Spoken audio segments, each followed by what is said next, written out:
ఆచి చికెన్ మసాలా. రంగారెడ్డి జిల్లా అబ్దుల్లాపూర్ మెట్ మండలంలో రెవెన్యూ అధికారుల తీరుపై రైతులు ఎద్దుల బండ్లతో నిరసన ర్యాలీ చేపట్టారు. కోయడా గ్రామంలో రెవెన్యూ 167/1 సర్వే నెంబర్లో ఉన్న భూమిని గత 4 సంవత్సరాలుగా రైతులు దున్నుకుంటూ జీవనం సాగిస్తున్నారు. రైతుల వద్ద నుండి రెవెన్యూ అధికారులు భూములు లాక్కొని సబ్ రిజిస్టర్ కార్యాలయాలకు ఇవ్వడాన్ని ఖండిస్తూ అంబేద్కర్ చౌరస్తా వద్ద ధర్నాకు దిగారు. రాత్రికి రాత్రి అధికారులు వచ్చి పంటను తొలగించి చదును చేశారని వాపోయారు. ఇక ఎలాంటి నోటీసులు నష్టపరిహారం కానీ ఇవ్వకుండా తమకు అన్యాయం చేస్తున్నారని రైతులు ఆవేదన వ్యక్తం చేశారు. రైతులకు నష్టపరిహారం చెల్లించిన తర్వాతే ప్రభుత్వం ఎలాంటి నిర్ణయమైనా తీసుకోవాలని డిమాండ్ చేశారు. తమకు న్యాయం జరిగే వరకు పోరాడుతూనే ఉంటామని రైతులు హెచ్చరించారు.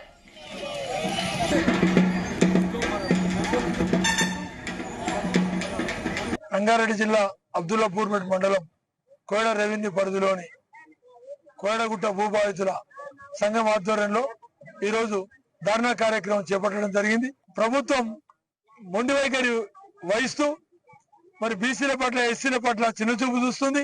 కాబట్టి ప్రతి ఎకరాకు 500 గజాల స్థలాన్ని ప్రతి రైతుకు ఇవ్వాలని డిమాండ్ చేస్తూ ఈరోజు కోయడ గ్రామం అంబేద్కర్ చౌరస్తాలో ధర్నా చేపట్టడం జరిగింది.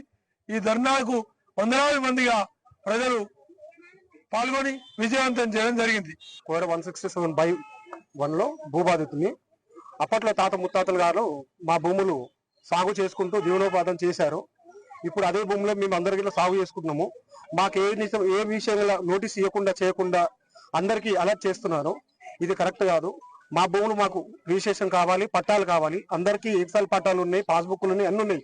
మాకు ఏ విధమైన నోటీస్ లేకుండా మా భూములు లాక్కుంటున్నారు. ఇది ఏ విధంగా లాక్కుంటారు? సాగు చేసుకుంటాం. ఇప్పటికీ మా పేర్లు రాయాలి. రెవెన్యూ అధికారి మా పేర్లు రాయకుండా చేయకుండా మీకు లేదని చెప్పి ఎలా నోటీస్ ఇస్తారు? నోటీస్ మాకు ఇస్తలేడు. తర్వాత పెత్తందారులకు నోటీస్ ఇస్తున్నాడు. ఏ విధంగా సాగు చేస్తారు? ఏ విధంగా వాళ్ళకి ఎలా ఇస్తారు? మాకు పట్టాలు కావాలి ఆ భూములు. ఇదే మేము తెలియజేసుకునేది. మేము ఇప్పుడు 36 ఏళ్ళు ఆ భూమి వచ్చి 36 ఏళ్ళ సంది మాకు 118 మందికి ఎవరికి చదువు రాదు. మా పిల్లలు కూడా ఎవరు మా ఎంబడి రాలే. మేమే తిరుగుతా పోయినాము. ఉన్న ఆఫీసులన్నీ తిరిగి ఏమారో దగ్గరికి వచ్చినాము. ఏమారో కూడా ఇక కలెక్టర్ పోయినాము, అడేవో పోయినాము, ఏమారో పోయినాము, లాయర్ దగ్గరికి పోయినాము. లాయర్ దగ్గరికి పోతే లాయర్ ఏం చేసి